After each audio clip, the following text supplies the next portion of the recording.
Hello, and welcome back to rLounge. Strong feelings are fine. It's the overreacting that really messes us up. Today, we learn that sometimes it's best to take a step back rather than blow our top. Our first OP practices the avoidance strategy.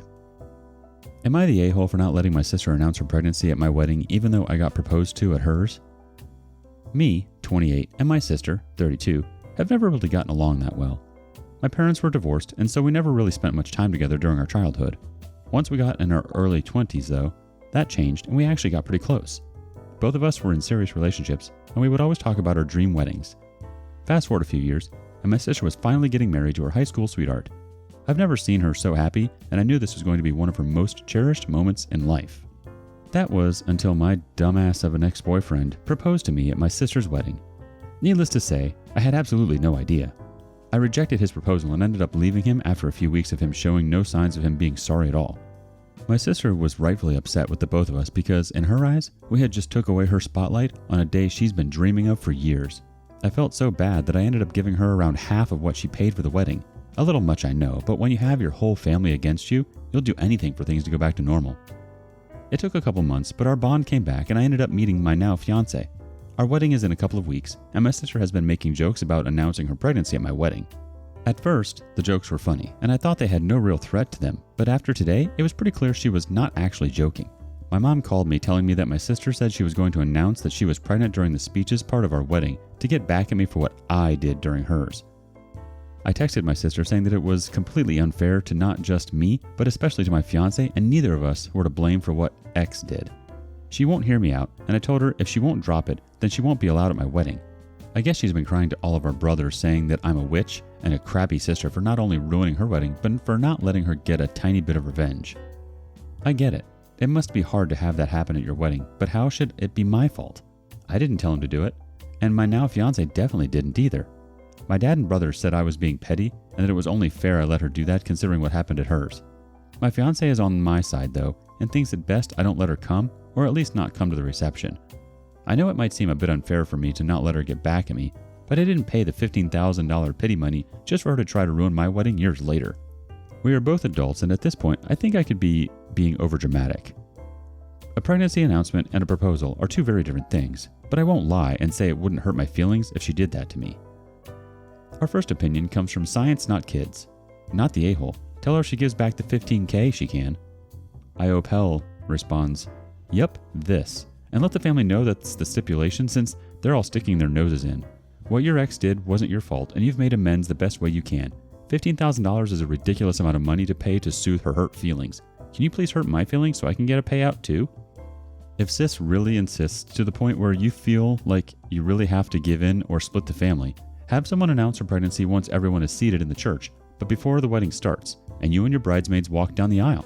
That way, she gets her little revenge announcement, and then the wedding will start and all the attention will return to you and your fiancé as it should be. If she won't agree to this, do it anyway. After all, you had no control over what happened at her wedding. Why should she get to control what happens at yours? We've got an opinion from Rainbow Girl. Tell her you will expect half the cost of your wedding. The OP replies, "Thinking about it." Rubber Band Ball Girl says, "Don't think, do it. You literally paid for your ex's mistake." Update. So today was my wedding, and I'm glad to announce that it went amazing. I don't have much drama to update you on since I've just been blocking people in my family who've been being mean to me about the situation. My husband and I ended up uninviting my sister, my father, and older brother. We felt it was more important to us to have a fun and non-stressful wedding rather than try to please my sister and do some sort of compromise. I definitely got a ton of crap for it at first since I couldn't exactly tell everyone in my family why they were uninvited. I didn't want to ruin her moment again. But when my sister announced her pregnancy a couple days ago, I could finally tell them my side and pretty much everyone agreed with my decision. Sorry I don't have a super interesting update to give you all, but thanks to everyone who gave me advice and made me realize I in fact was not an a-hole and had every right to be upset. Have a great day! I genuinely don't think you are being the a-hole by not wanting your sister to announce her pregnancy at your wedding. Honestly, if she were to have done that, I feel like the spotlight never would have left your sight. I feel like she wouldn't have had the proper reaction to the news that she would have hoped for, and thus, she would have learned her lesson. I really hope you don't look back on your wedding day and regret not having some of your family there, but what's important is that you had the day that you always dreamed of. It's unfortunate that your sister had to take it to a level where she felt she had to get back at you, for something that had already been vindicated. Obviously, she's held on to something and has to practice the art of letting go. Would you have uninvited your family to your wedding in hopes of avoiding a pregnancy announcement? Let us know. Our next OP takes the act now, think later response. Am I the a-hole for quietly packing my stuff and leaving my family's house without telling anyone after my dad threatened to kick me out? I, 23 female, live at home. I'm in grad school and work part-time and intern at an office. I graduate in June and I've been applying to jobs as much as I can so I can finally move out. My sister, 20 female, also lives at home but is doing school online and doesn't work. I try to help with chores around the house as much as possible, although it's difficult since I leave the house early in the morning and come home late at night. Last week, I came home and there were clean dishes in the dishwasher. I said I'm going to take a quick shower, then empty the dishwasher, and my dad went on a rant about how I'm useless and never help around the house, and that my sister is always the one doing everything.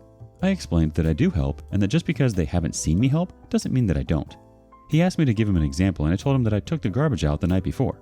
The conversation escalated to him saying that I should shut up and not argue any longer because he can easily make me homeless if he wanted to. I said okay, and went upstairs. The next morning, while everyone was still asleep, I packed my things and left, and I've been sleeping in my car for a week and taking showers at my gym. Later in the day, after I left, my parents called and my mom texted me asking where I am when I didn't come home when I was supposed to. I didn't reply and blocked my entire family's numbers and social medias and haven't spoken to them since. They have been calling and texting my friends asking them where I am. I haven't told any of my friends that I'm sleeping in my car, so I got very confused texts from friends asking me what's going on and why my parents are asking where I am and if I'm safe and okay. I told my closest friend that I left home and that I'm safe and let her know to tell my parents that I'm fine, but I have no desire to speak to them anymore. They've been begging my friend to disclose my location and asking her to ask me to allow them to speak to me. I went to my friend's yesterday and she told me that what I did was awful and that I should speak to them. I told her that they threatened to make me homeless, so I left by my own volition, but she's insisting that making them worry about my safety is a horrible thing to do. But I honestly think I just gave them what they asked for. They wanted to get rid of me, so I left. Am I the a-hole for leaving and refusing to communicate with them? Edit. My mom was there when this happened, and she was on my dad's side as well, so she's aware of the incident and knows that I was threatened to be made homeless. They also said that I was most likely never going to get a job and was going to stay at home forever, even though I have 2 jobs right now. Internship is unpaid though, and I'm actively looking for a full-time job. And yes, they've done this before. Thanks to everyone who has given me advice. I appreciate it more than you can imagine. Our first response comes from Detached09. Not the a-hole, but maybe talk to your local police department and let them know that if your parents try to file a missing persons report, it's a waste of time because you're not missing. They threatened to kick you out for not helping, so you left. Sounds like a win-win to me. Can you talk to any of your friends about staying with them while you get things together? Edit. Thank you for all the awards. If they weren't your free ones, please instead donate to the Shine a Light Foundation of Las Vegas. I've talked about my dad's struggles with drugs and homelessness before, and that group was, and still is, doing amazing work to help the tunnel people of Las Vegas. Existential Turnup chimes in, this is important. People leaving abusive relationships can often have the perpetrators file missing persons reports. Another method of exerting control. Also, obviously, OP is not the a-hole. Update. I want to say thank you to everyone who commented and PM'd me with advice after my first post almost 2 months ago. I received a lot of helpful advice that I took into consideration when planning what to do next. A week after my post, I ended up moving in with a friend who was kind enough to let me stay and pay a very small amount in rent in return. I also ended up talking to my parents, and my dad apologized for his behavior and promised to never make a threat like that again, which honestly came as a shock to me, but I'm glad things got resolved between us. I let them know that I am staying with a friend and paying a small amount in rent in the meantime, and that I am in the process of finding an apartment, and they suggested that I move back in with them for free until I find a job and a place, so I took their offer and moved back home and haven't had issues with them since moving back. I finished grad school and completed my internship, and 2 weeks ago I landed a full-time job in my field. I also found an apartment that's only a 5-minute walk from my job. I start the job next week, and I move into my new place 2 weeks from now. Our first reaction comes from Impossible Pause 3788. I'm always so happy when I hear a good ending. I wish you all the happiness in the world, OP. Hi Unicorns chimes in. I read your previous post and realized just how often Indian parents say this to their kids without actually meaning any of it. What they don't realize is that it affects the self-esteem of children heavily. It's such a toxic dynamic that has been so normalized that they don't even realize that they're saying something so detrimental to their child's mental health. Eek! Sometimes it's easy to make rash decisions in the moment, but they offer very valuable lessons. Words do hurt. A lot of times people don't even realize what they said until it's too late, just as your dad did here. It's excellent that this situation de-escalated and now you have an action plan to move out and step into the world. But your first experience was quite traumatizing. In the future, hopefully everyone can be much more transparent and less reactive. Good luck with everything. What are your thoughts? Would you have packed up and left? And as always, thank you for tuning in to rLounge. Be sure to like and subscribe and hit that little bell icon so you don't miss out on our next video. If you have feedback on today's content, please let us know in the comments below. Bye for now, below.